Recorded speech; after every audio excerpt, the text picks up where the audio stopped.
So COVID-19 hit us at the start of this year. You've grown in staff complement. Tell us a little bit about the growth in the 18 months process that we've been involved. And then when COVID hit, what did your staff count and your fleet count look like that you had to face? Over the 18 months that we've been having done this the courses is we started with maybe about 20 installation teams 2 years ago. We're up to 80 plus installation teams, meaning we had a staff of roughly 60 odd people 2 years ago. We're up to just over 200, and the growth has been exponential, and it's really great. I think a lot of it has to do with the way this course has prepared us to always be ready with extra capacity for growth, and that we've invested in the people, that they are ready to grow, that they're ready to take on the extra capacity. If we get a call saying we need more installation teams, we just like, yeah, sure, we can handle more, because the people around us can also handle more. And so that was exciting, and yeah, having 200 people plus to being responsible, or feeling responsible for them, has been a big weight on our shoulders. And if I think back of previous businesses that I've had, where I've had 5 staff, 6 staff, or so on, then if you've had a tough month and so on, you can kind of rely on your credit card to pay some salaries, and dig into an overdraft to pay some salaries and do things. But when you sit with I think it's 220 or so staff that we're at now, and you've got COVID-19 hit you, and government announcing lockdown of the country, and at that point in time, you're like, we don't think we're going to be able to work. You sit with a huge payroll, which at this stage, because of the exponential growth we've experienced, we haven't even had time to build up a nest egg of sorts to say, yeah, no, we can cover operational expenses and salaries for 6 months. It's just lying there in the bank account, ready to go. We're not in that position. I mean, the salary bill is really a big expense for us. It's a month to month thing. As it comes in, it goes out again. So hearing that the country's gone into lockdown, there was complete uncertainty within those first few days, or that first week, whether we're even going to be able to work. I mean, the first few days we were fairly certain that we're not going to be able to do any work, but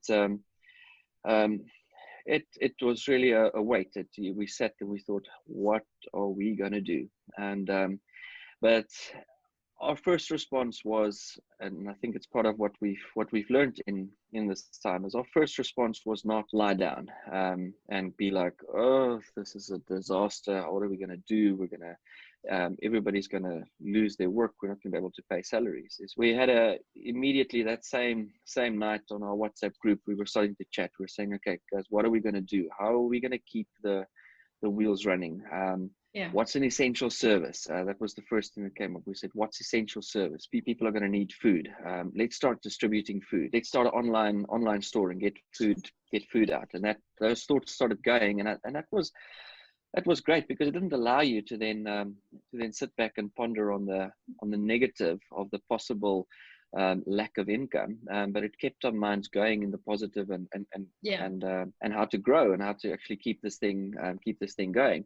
I think it's very unrealistic to think you can build an online store overnight to substitute 200 people's salaries in the first month.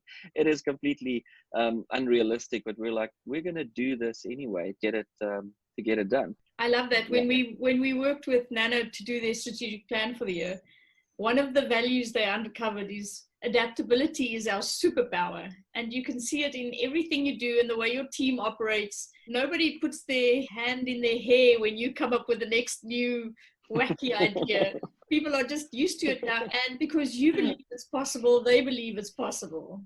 It's amazing to watch. Dirk, what would you like to add? I was just thinking now that Willem was talking about lockdown. We started a business during lockdown. Yes. Another division, we employ people during lockdown. So Yes. I haven't heard of any other company doing that. Yeah, but it was always we were always making fun, and I was sitting and ask ourselves, what are we going to do today that when there's no more fiber installations? What are we going to do with all these vehicles? And I was always saying, no, we're going to deliver fruit and veg. And yeah, now we've started Nano Now Market. it's true. Now it's true. But yeah, also not just starting another business. We've also engaged with a lot of people. There's a lot of people out there that's don't have food on the table. And Lalem is really away with people he knows, getting people's numbers and addresses. And we've delivered a few fruit and veg combos for people that don't have food anymore. Also buy 3 bins of butternut, and the guys are just collecting it and dropping it off in certain places where people don't have food. So yeah, we're also getting involved in community, like to give other people must also benefit, not just us. Yes, absolutely.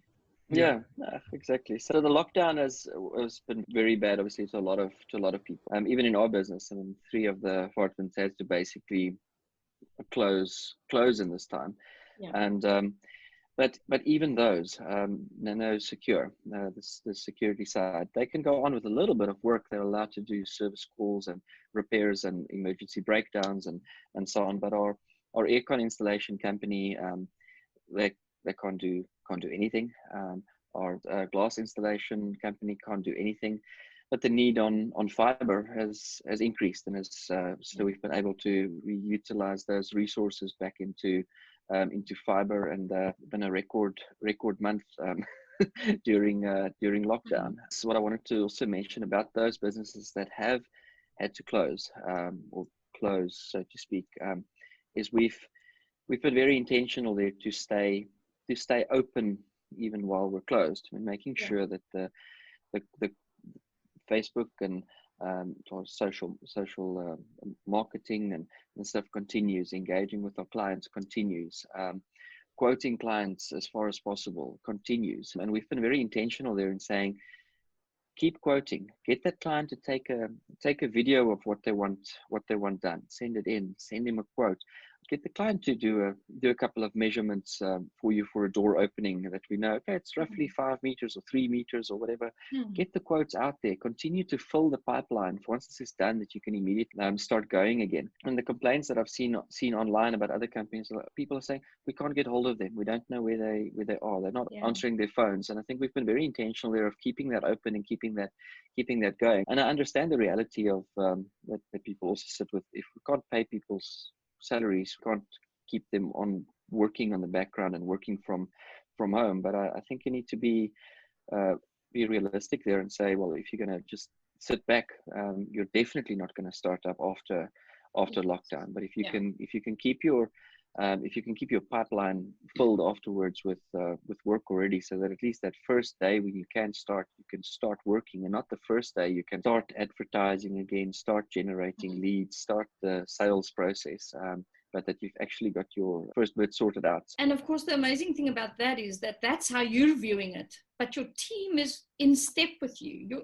team are actually executing that mindset. The team have learned from you and have learned from their development to actually own it themselves and not sit back. So you're actually in a situation where your team are also not feeling like they're hopeless or in victim mentality, because they've learned a resilience in their thinking.